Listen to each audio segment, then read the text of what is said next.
Among most competitive titles, platform fighters have an interesting, albeit on many occasions frustrating, distinction for having an uncertain outcome in that there's no guarantee that one instance will play the same as another, even if the surrounding circumstances are exactly the same. In first-person shooters, players can only withstand a handful of rounds at most, resulting in high-octane, high-pressure matches where literally one mistake costs you your life. Outside of the virtual sphere, trading card games like Yu-Gi-Oh! Are almost entirely predicated by numbers, card economy, and who can disrupt each other's momentum at the most critical moments. Even in other fighting games like Tekken, players aim to deplete their opponent's health bar before said opponent is able to do that to them. If the health bar reaches zero, it's game. Simply put, there's an element of certainty, a constant that you can reasonably expect to happen every time you encounter that scenario. Platform fighters, on the other hand, have no set parameters in a concrete sense, and you can discern that from just the win condition alone. Ring out. Smash Bros, and by extension similar titles, is less of an MMA fight and more akin to sumo wrestling, where the goal is to force your opponent out of bounds by any permitted means necessary, mainly through brute force.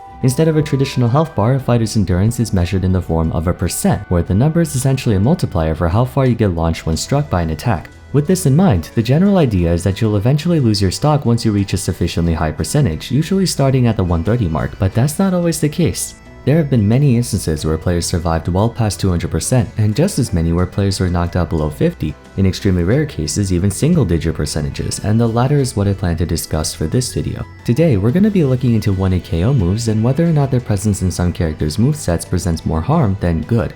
OHKOs are by no means native to this specific genre. It's a very well-known term used to describe any instance of defeating an opponent with a single attack, but what makes them so much more pronounced in this game is, once again, Smash Bros has almost no element of certainty within its gameplay. For example, if you're in a Pokemon match and the enemy Rayquaza was able to set up 6 Dragon Dances, unless your entire team is packing Ice Shard users for days, you're not going to shut down that behemoth, I don't care who you are. But in normal situations, Rayquaza doesn't have such overwhelming power to one-shot every member on your team, and he has no attacks with the ability to explicitly knock out his target in one hit. No Horn Drill, Fissure, Sheer Cold, Guillotine, etc. He can only one-shot you if his attack power is buffed up to such an extreme level. OHKOs currently exist in every installment of Smash Bros, and while the standard definition entails any attack with such high base knockback that it will KO an opponent at 0%, the Smash community tends to designate any attack as an OHKO if it fits at least 3 of 5 factors. 1. The attack is very difficult to land in most conventional settings, usually due to having very high startup and thus being easy to avoid provided the opponent is able to move.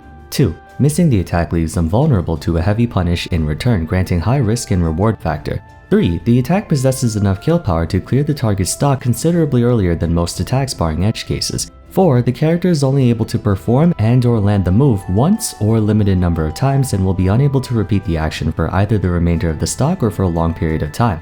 And 5. Successfully landing the attack triggers a special zoom. Let's take a look at some well-known OHKOs, the most iconic example being Captain Falcon's infamous Falcon Punch. It has a startup of almost a full second, checking off point number 1. Its incredible force allows it to wipe out middleweights at around 50% from the center of Final Destination, appropriately checking off point number 3. Having roughly the same amount of end lag as it does startup on top of being minus 28 on shield at lowest, it leaves Falcon open to virtually any move in the game, checking off point number 2. Finally, in Smash Ultimate, it triggers a special zoom when connecting. Thus, it meets 4 out of 5 of the aforementioned criteria. Another big one that's arguably more infamous than Falcon Punch in the competitive scene would be Jigglypuff's Rest. Despite having a startup of only frame 2, making it one of the fastest moves out of the entire cast, its extraordinarily small hitbox means Jigglypuff has to be effectively standing right next to her opponent for it to land, thus checking off point 1. After pressing the move, she's rendered completely useless for almost 3 full seconds, the longest self-inflicted helplessness in Smash Bros history, naturally checking out point 2. If she lands the attack though, it has enough base knockback to kill even earlier than Falcon Punch, not as much as in Melee where her target can die at under 20% but still a force to be reckoned with nonetheless, crossing off point 3,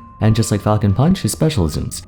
These two may not be the first examples of OHKOs that come to mind for many of us though, as both are considered normal parts of the character's movesets, although no sane Falcon main would ever throw out a raw Falcon Punch in a tournament setting. The ones I'm sure you were expecting me to cover would be the one-and-doners, Little Mac's KO Punch, Cloud's Finishing Touch, and Kazuya's Rage Drive. I plan to go over all of them conceptually, don't worry. Anyways, in some way, shape, or form, OHKOs are by all accounts dangerously risky to use most of the time. Understandably so, if you're able to kill someone under 80% no matter where they are on stage, it wouldn't be fair to give them the same speed and mashability as a jab. Nevertheless, most of them carry a lot of presence within their respective fighters' repertoires, sometimes being the focal point of their gameplay and something their opponents have to watch out for constantly. Those who exemplify this the most are the one-and-doners. Despite my saying at the start of the video that platform fighters have no guarantee on when you lose compared to traditional fighting games, in the context of Ultimate, that tends to be more of a negative than a positive. It's true that there are no shortage of moments where you see players miraculously surviving above 180 or even 200%, but more often than not, for every one instance of that, you have 3 instances where players die at unreasonably low percents with or without the usage of 1-hit KOs. The video title says, "Are they overrated or unfair?" With each new series introducing more and more characters, Smash Bros. Has witnessed a gradual increase of 1-hit KO moves, more specifically 1-hit KOs that can be realistically applied in normal combat. For a very long time, practical use cases for these attacks were few and far between. If memory serves, Jigglypuff's Rest was probably the only example of a viable 1-hit KO option prior to Smash 4, courtesy of its little startup, as Wario's down B waft didn't become as notorious of a knockout punch until much later. Game & Watch's bucket could have been in contention, but since it can only be loaded by his opponent, it was also too impractical. Actually, just a quick editing note, for some reason throughout the entire video, I completely forgot about Luigi's up B. I don't know how that missed me, but it did for some reason. But yeah, anyways, Luigi's up B was one of the good ones before Smash 4. Prior to Little Mac's KO punch, the majority of one-hit wonders were almost exclusively gimmicky moves that you would only ever see being used in a free-for-all casual mode with items turned on. Stuff like King Dedede's Hammer, Ike's Eruption, Roy's Flare Blade, Ganon's Warlock Punch were too unwieldy to be consistently usable in competitive. Smash 4 is when they started to increase in frequency, notably with the inclusion of Little Mac, Cloud, and I suppose to some extent Corrin, who possessed a counter that was so powerful it could unironically kill you at 0% if you were foolish enough to recklessly throw out powerful hits. Even so, they weren't as omnipresent yet. Smash Ultimate is when the notion of 1-hit KOs started to enter scrutiny as no longer a YOLO gimmick and an actual serious threat for some characters, especially among a lot of new releases. Out of the 24 newcomers, 9 of them have some semblance of one. Incineroar's Revenge allows it to transform effectively anything within its moveset into a 1-hit KO. Chrom has Flare Blade, which admittedly is just a carbon copy of Royce, still one nonetheless. Byleth has Amir, although one could make a strong case for Arid Vars forward smash tipper being considered a 1-hit kill in light of the sweet spot ending people's lives at 30.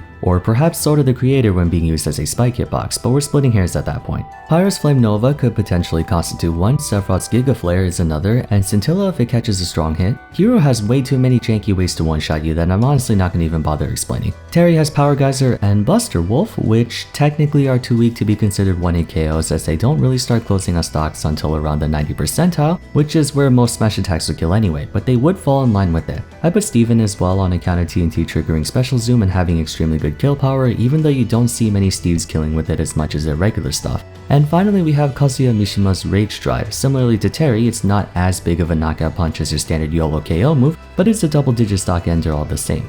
Furthermore, previous one-shot moves like Warrior's Waft, Game & Watch's Judge, and Lucario's Force Palm have gained far more usability than before, especially the latter. I'm surprised that so few people talk about Max Aura Force Palm, that kills earlier than 90% of 1-hit KO moves. That's the sort of direction 1-hit KO moves have taken as of late. They don't possess the same raw force as older iterations like Roy's Flare Blade or Ike's Eruption, and in many cases their accessibility has been limited in some capacity, but in exchange, a lot of them have become usable in actual combat, either directly or indirectly. Byleth and Sephiroth's 1-hit KOs may resemble the ones of old, but both of them have a multitude of ways to severely pressure your shield, even destroy it in one hit. And so, it's far easier to achieve a max power Giga Flare or Amir than the likes of Roy or Ike who rarely get shield breaks. On the opposite end, characters like Terry and Kazuya have super specials with tremendous damage and knockback, and while only Terry's can be used as many times as you want, both characters exert a lot of pressure on you purely by existing, and they also have ways to ensure their super specials will land, making them far more threatening than stronger 1-hit KOs that lack such a method.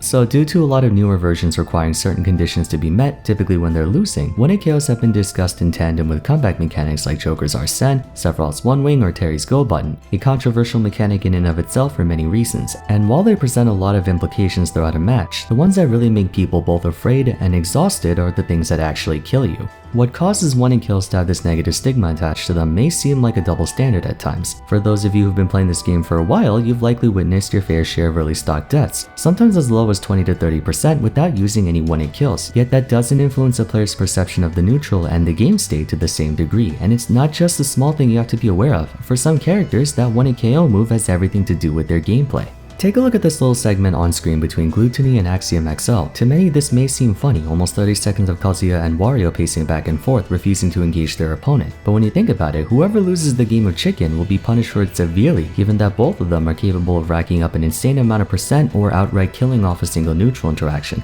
Ultimately, Axiom lost patience first and paid the price for it by being thrown into disadvantage for most of the last stock. At the upper echelon of play, you're already taking mad percent if you lose a single neutral interaction, let alone an entire stock off a single bad neutral interaction because of their killer move. Therein lies the point of frustration for a lot of players. What kept 1-hit KOs balanced in the past was that for all their damage and kill power, they were laughably awful. You only had to worry about them when you got your shield broken or if they were sweating for a yeet smash clip. It was never something to be concerned about in regular play. Now we're facing several characters who do have usable 1-hit KO moves, and in a heavily momentum-centric game like Ultimate, players can have their fate sealed or lose an entire lead if their opponent manages to land even one of them. At least when it comes to 0 to deaths or low percent kills, it's usually a string of reads and callouts by the sender and or a string of mistakes by the recipient that results in such an outcome. But 1-hit kills can very easily come out of nowhere, like straight up be used in neutral and you go flying off stage. Was it due to your opponent reading your habits and punishing you for recklessly engaging, or did they just randomly throw it out and get lucky?